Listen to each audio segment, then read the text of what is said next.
I get asked all the time, what is a drop 2 or what is a drop 3 voicing really? And of course, these are terms that we throw around all the time, and they are important when it comes to playing jazz. If you've ever listened to a Wes Montgomery chord solo or a George Benson chord solo, you've heard a lot of drop 2 voicings. In this video, I'm going to go over 5 different types of drop 2 voicings. I'm going to show you how you construct them. So the focus is really, what is the idea behind this drop concept? How does it work and how can you use it? I'm also going to give you some examples of how that sounds if you're using the different types of drop voicings on a 2-5-1. Because in the end, it's more about how they sound. It's not really what they're called that's important. And that's also what's going to tell you if you want to work on it, if you want to have that in your playing and start using that. My name is Larsen. Learn jazz, make music.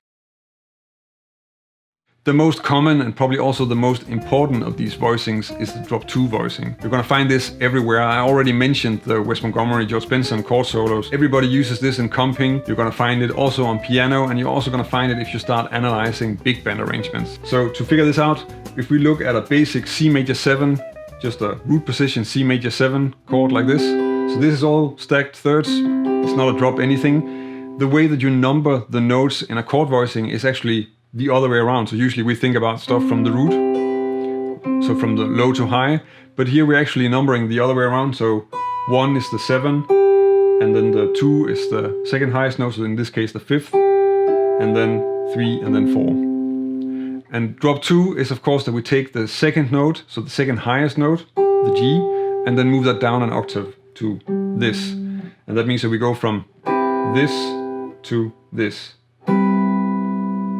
Of course, when we play it like this, it's not necessarily that practical, and we also have sort of this string in between that we're not using. So you can move this so that you have them on strings next to each other, and you get this, or another version. I think both of those you probably already know. A 2-5-1 using drop 2 voicings would sound something like this.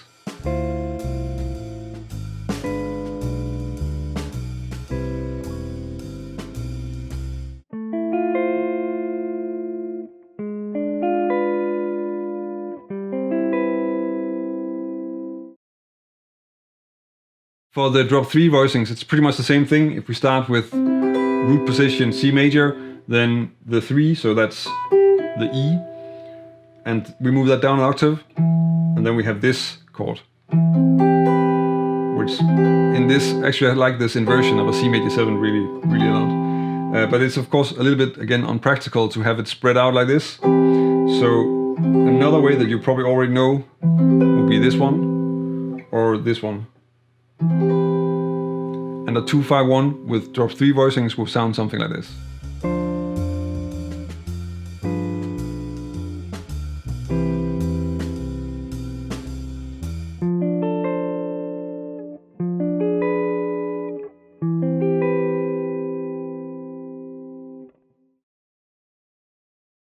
The last type of voicing where we're only dropping one note is the drop 4. We can't really use the drop 1, doesn't make sense because then we're gonna just get inversions. So the only one that we can drop here now is the 4. This is not that common, but it's just nice to know how it works. So we have the C major 7 like this, and then 4 is of course the low C, and we just take that down an octave.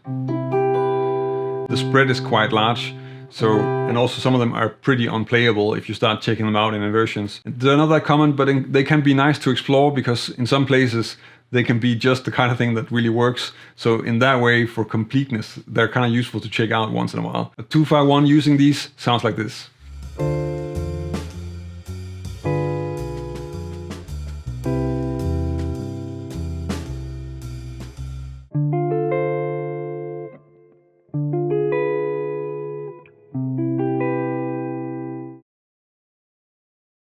But there are also a few really useful versions of drop chords where you're dropping more than one note.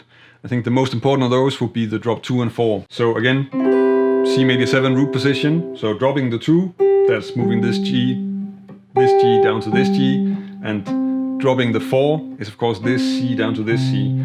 So that means that we have these two notes, and then the low C and the low G. So that's this voicing. And an easier way to play this would be probably this, that you may already know, or this one. And for some reason this voicing always just reminds me of Allan Holdsworth. He uses these kind of open structures quite a lot in his playing. A 2-5-1 with these structures sounds like this.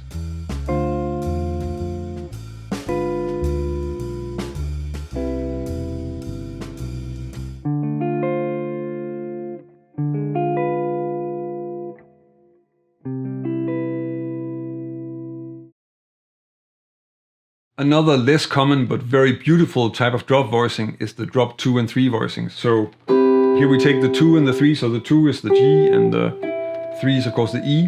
So if we drop first the 2, we have this one, the low G, and then we need to drop the E. So usually I would say that goes here, but of course can go on the same string.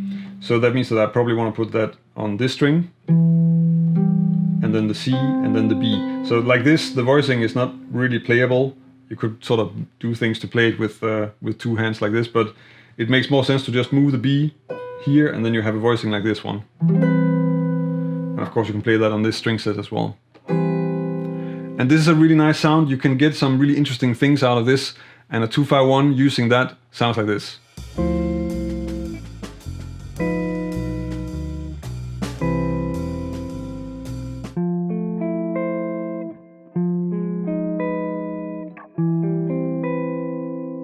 As you can see, I'm pretty much playing the same notes all the time, but there's a huge difference between playing this C major and this C major. So it's very important that you check out different ways of voicing the chords that you want to do, and also get an idea about how the different things work and sound, and use that in your playing, because it can make a huge difference in how the whole thing is going to sound and what kind of sound you like and what you want to get across. If you want to check out another video where I'm going over a lot of different types of chord voicings that all work really well in jazz, then check out this video where I'm going over 9 different types of voicings.